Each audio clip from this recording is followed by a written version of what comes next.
Hello viewers, welcome to tech shares and welcome to daily analysis. 18th మే రోజు మార్కెట్లో ఎలాంటి changes వచ్చాయి, Nifty and bank నిఫ్టీలో support points ఏంటి, రెసిస్టెంట్ పాయింట్స్ ఏంటి, అండ్ మూవింగ్ యావరేజెస్ మార్కెట్ ని ఎలా ఇన్ఫ్లుయెన్స్ చేశాయి, and next market day 19th మే అంటే థర్స్డే రోజు మార్కెట్లో ఎలాంటి చేంజెస్ రావచ్చు అనే ప్రిడిక్టెడ్ మార్కెట్ ని ఈ వీడియోలో ఎక్స్ప్లెయిన్ చేయబోతున్నాను. సో వీడియోని స్కిప్ చేయకుండా చివరి వరకు చూడండి. అలాగే ఈ అనాలిసిస్ కానీ మీకు హెల్ప్ అయితే లైక్ చేయండి, మీ ఫ్రెండ్స్ తోటి షేర్ చేయండి, అండ్ ఈ ఛానల్ని ఇంతవరకు సబ్స్క్రైబ్ కానీ చేసుకున్నట్లయితే ప్లీజ్ సబ్స్క్రైబ్ చేసుకోండి. సో టాపిక్ స్టార్ట్ చేస్తే ఫస్ట్ నిఫ్టీలో ఈ రోజు చేంజెస్ ఎలా వచ్చాయనేది చూద్దాం. నిఫ్టీ ఈ రోజు మార్నింగ్ ఓపెనింగ్ పాయింట్ వచ్చేసి 16,327 అండ్ ఈ రోజు క్లోజింగ్ పాయింట్ వచ్చేసి 16,256. అయితే నిన్నటి మార్కెట్ తో పోలిస్తే ఈ రోజు ఓపెనింగ్ 86 పాయింట్స్ పాజిటివ్ గా ఓపెన్ అయింది. సో ఈ రోజు మార్కెట్ ఒక సైడ్ వైజ్ డైరెక్షన్ లా క్రియేట్ అయింది అండ్ ఇక్కడ ఒక ట్రెండ్ లైన్ క్రియేట్ అయింది. సో ఈ ట్రెండ్ లైన్ ని మల్టిపుల్ టైమ్స్ టెస్ట్ చేస్తూ ఈ రెసిస్టెంట్ లైన్ ని క్రాస్ చేయడానికి ట్రై చేసింది. But end of the market వరకు కూడా ఈ రెసిస్టెంట్ లైన్ ని క్రాస్ చేయలేకపోయింది. ఇక్కడ ఒక చిన్న బ్రేక్అవుట్ అయితే క్రియేట్ అయింది, బట్ అది కూడా క్లియర్ అయిపోయింది. అయితే ఓవరాల్ గా ఈ రోజు మార్కెట్ లో పెద్దగా చేంజ్ లేనప్పటికీ నిన్న వచ్చిన ఒక పెద్ద పాజిటివ్ ర్యాలీకి ఈ రోజు ఒక చిన్న కరెక్షన్ లా జరిగింది మార్కెట్. అయితే రేపటి మార్కెట్ ఎలా ఉండొచ్చు అనేది చూసే ముందు మూవింగ్ యావరేజెస్ ఎలా ఉన్నాయనేది ఒకసారి చూద్దాం. సో మూవింగ్ యావరేజెస్ 15 మినిట్స్ లో ఆన్ చేస్తే నిన్న వచ్చిన ఈ పాజిటివ్ ట్రెండ్ వల్ల, అంటే ఇంత పాజిటివ్ మూమెంట్ వల్ల 200, 100 అండ్ 50 ఈ 3 EMAs కి మార్కెట్ అప్ సైడ్ వచ్చేసింది. సో ఇక్కడ మార్కెట్ నెగిటివ్ డైరెక్షన్ లో వెళ్తున్నా దీనికి సపోర్ట్ లా బిహేవ్ చేస్తుంది. సో డెఫినెట్లీ మార్కెట్ ఇక్కడ నుంచి డౌన్వర్డ్ వెళ్ళాలి అంటే ఖచ్చితంగా ఈ 3 EMAs ని క్రాస్ చేసి వెళ్ళాలి. బట్ ఇవి సపోర్ట్ లా బిహేవ్ చేస్తాయి, డెఫినెట్లీ మార్కెట్ ని అప్వర్డ్ పుష్ చేస్తూ ఉంటాయి. అయితే ఇవి ఎంత వరకు అప్వర్డ్ పుష్ చేస్తాయి, ఇవి మార్కెట్ ని కంప్లీట్ గా పాజిటివ్ డైరెక్షన్ వైపు టర్న్ చేస్తాయా అనేది డే క్యాండిల్ స్టిక్స్ చూస్తే అర్థమవుతుంది. ఎందుకంటే ఇక్కడ ట్రెండ్ అనేది కంప్లీట్ నెగిటివ్ డైరెక్షన్ లో ఉంది.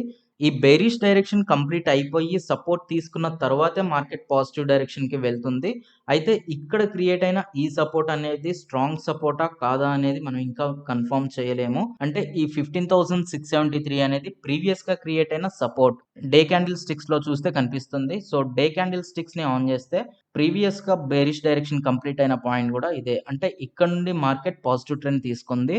సేమ్ ఇదే పాయింట్ దగ్గర మార్కెట్ ఇప్పుడు పాజిటివ్ డైరెక్షన్ అయితే తీసుకుంది. బట్ ఇది ఓన్లీ రిట్రేస్మెంటా లేకుంటే నిజంగానే పాజిటివ్ డైరెక్షన్ అంటే బుల్ డైరెక్షన్ స్టార్ట్ అయిందా అనేది ఇంకా కన్ఫర్మ్ అవ్వలేదు. అయితే ఇక్కడ ఇంకొక పాయింట్ కూడా ఉంది.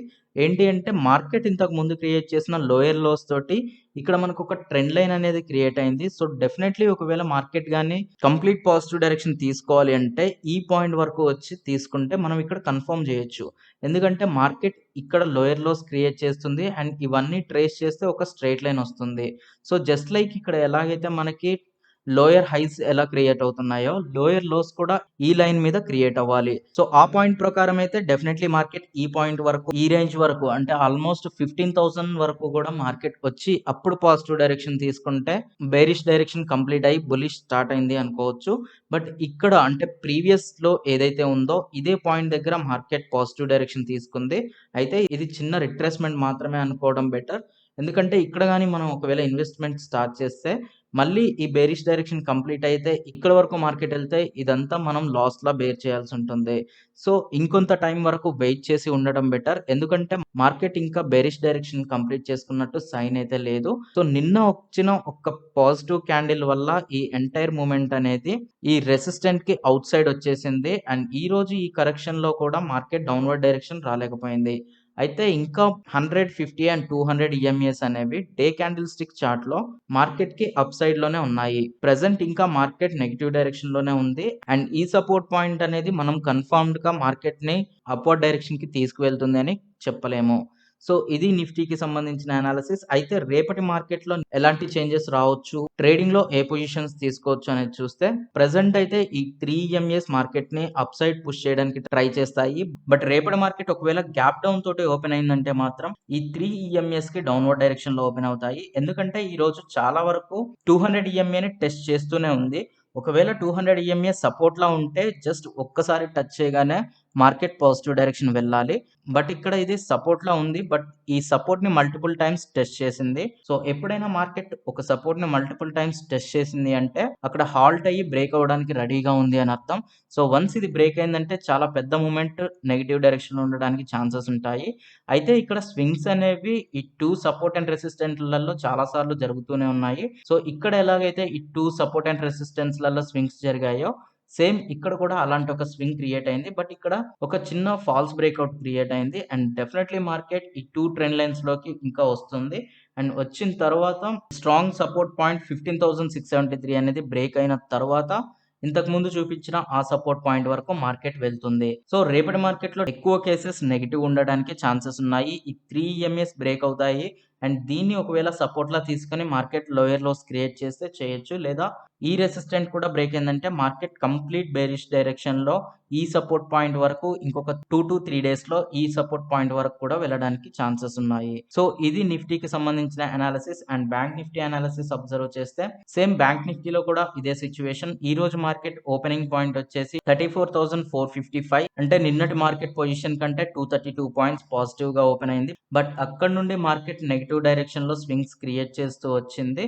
సేమ్ మనకి నిఫ్టీలో ఎలా అయితే 200 ఈఎంఏని మల్టిపుల్ టైమ్స్ టెస్ట్ చేసిందో ఇక్కడ 100, 50, 200 ఈ 3 ఈఎంఏస్‌ని టెస్ట్ చేస్తూ డౌన్‌వర్డ్ డైరెక్షన్ వెళ్తుంది. అండ్ ఈ పాయింట్ దగ్గర ఈ రోజు మార్కెట్ ఎండ్ అయింది.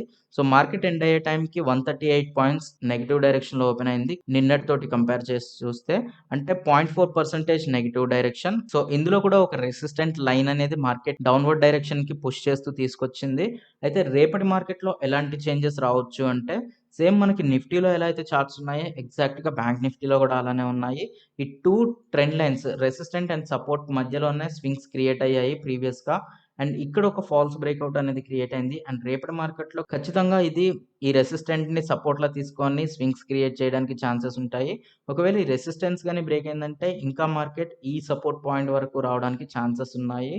అయితే నెక్స్ట్ 4-5 డేస్‌లో అయితే బ్యాంక్ నిఫ్టీలో ఇంకా 2,000-3,000 వరకు మార్కెట్ పడిపోయి 30,000 వరకు కూడా రావడానికి ఛాన్సెస్ ఉన్నాయి. అది ఎందుకు అంటే మనం 1 డే క్యాండిల్ స్టిక్ ఓపెన్ చేసి చూస్తే మనకు అర్థమవుతుంది. సో ఇది 1 డే క్యాండిల్ స్టిక్ అండ్ ఇందులో మనకి support and resistance, heavy support points and resistant పాయింట్స్‌ని చూస్తే మనకు అర్థమవుతుంది. సో ఇది స్ట్రాంగ్ రెసిస్టెంట్ లైన్ అండ్ ఇది స్ట్రాంగ్ సపోర్ట్ లైన్. సో ఇక్కడ క్రియేట్ అయ్యే ఈ లోయర్ లోస్ అనేవి మార్కెట్‌ని ఒక లోయర్ ఛానెల్‌లో ఫ్లో అయ్యేలా చేస్తుంది. సో ఇక్కడ ఎలా అయితే క్రియేట్ అయ్యాయో నెక్స్ట్ మార్కెట్ పాజిటివ్ డైరెక్షన్ అనేది ఈ పాయింట్ వరకు వచ్చిన తర్వాతే మనం కన్ఫర్మ్ చేసుకోవాలి. అండ్ ఈ పాయింట్ ఎక్కడుందనేది ఒకసారి చూస్తే ఇది 31,000 అరౌండ్ ఏరియాలో ఉంది. సో ఖచ్చితంగా మార్కెట్ 31,000 వరకు రావడానికైతే మాక్సిమం ఛాన్సెస్ ఉన్నాయి. సో ఇక్కడ జరిగిన ఈ ఫాల్స్ బ్రేక్‌ఔట్ అనేది ఆల్రెడీ మళ్ళీ కరెక్ట్ అవుతున్నట్టుగా కనిపిస్తుంది. సో నెక్స్ట్ ఈ రెసిస్టెంట్ పాయింట్ క్రాస్ అయ్యి మళ్ళీ ట్రెండ్ గాని ఇందులోకొస్తే ఇక్కడ ఈ ఛానెల్‌లో లోయర్ లోస్ క్రియేట్ అవుతూ మార్కెట్ 31,000 వరకు వెళ్ళడానికి ఛాన్సెస్ ఉన్నాయి. అండ్ వన్స్ అక్కడ సపోర్ట్ తీసుకుంటే అంటే ఈ గ్రీన్ లైన్ సపోర్ట్ తీసుకుంటే ఇక్కడ నుండి మార్కెట్ పాజిటివ్ డైరెక్షన్ వెళ్తే అప్పుడు మన ఇన్వెస్ట్‌మెంట్‌కి కరెక్ట్ టైమ్ అని చెప్పుకోవచ్చు. అయితే రేపటి మార్కెట్‌లో ట్రేడ్ చేసే వాళ్ళకి బ్యాంక్ నిఫ్టీలో ఎలాంటి పొజిషన్స్ తీసుకోవాలి అంటే 15 మినిట్స్ చార్ట్ ఓపెన్ చేస్తే డెఫినెట్‌లీ మార్కెట్ ఒక చిన్న గ్యాప్ డౌన్ తోటి ఓపెన్ అయినా 3 ఈఎంఏస్‌కి నెగెటివ్ డైరెక్షన్‌లో ఓపెన్ అవుతుంది. సో నెక్స్ట్ ఇక్కడున్న ఈ రెసిస్టెన్స్‌కి చిన్న రెస్పెక్ట్ ఇచ్చిన మార్కెట్ మళ్ళీ ఈ 2 ట్రెండ్ లైన్స్‌లోకి వస్తుంది. సో వన్స్ ఇది ఈ రెసిస్టెన్స్ బ్రేక్ అయ్యి లోయర్ డైరెక్షన్ వస్తుంది అంటే ఇక్కడ మనం పీఈ బై చేసి పెట్టుకోవచ్చు.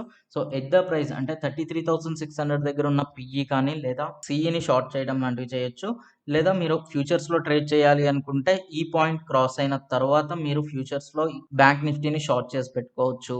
సో ఇది నిఫ్టీ అండ్ బ్యాంక్ నిఫ్టీకి సంబంధించిన అనాలిసిస్ అండ్ రేపటి ప్రిడిక్టెడ్ మార్కెట్. ఈ అనాలిసిస్‌కి సంబంధించి మీకు ఇంకా ఏమైనా డౌట్స్ ఉంటే కామెంట్ బాక్స్‌లో కామెంట్ చేయండి.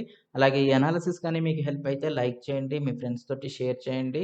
ఈ ఛానెల్‌ని ఇంతవరకు సబ్స్క్రైబ్ గాని చేసుకున్నట్లయితే ప్లీజ్ సబ్స్క్రైబ్ చేసుకోండి. అండ్ సబ్స్క్రైబ్ చేసుకోగానే పక్కనే ఉన్న బెల్ ఐకాన్‌ని క్లిక్ చేయండి.